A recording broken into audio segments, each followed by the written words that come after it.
एक दिन सब गोपियों ने कृष्ण के लिए एक ठाटदार भोजन बनाने का निर्णय लिया। अपने घरों के नित्यप्रति कार्य पूरे करने के उपरांत उन्होंने लगातार कई घंटे मेहनत करके अपने प्रिय कृष्ण के लिए उत्तम भोजन तैयार किया। घंटों की मेहनत के बाद उन्होंने बनाए गए भोजन को सुशोभित बर्तनों में परोसा और कृष्ण के पिता नंद राय के घर चल कर गयी।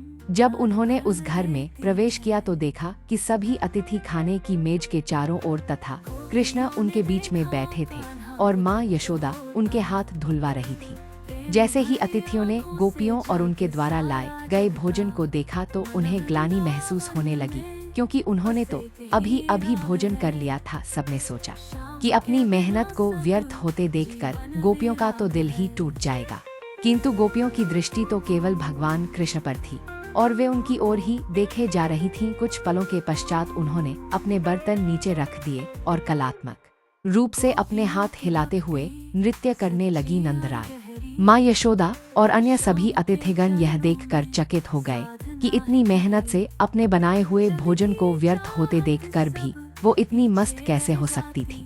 एक मेहमान ने हिम्मत करके गोपियों से उनकी प्रसन्नता का कारण पूछ ही लिया।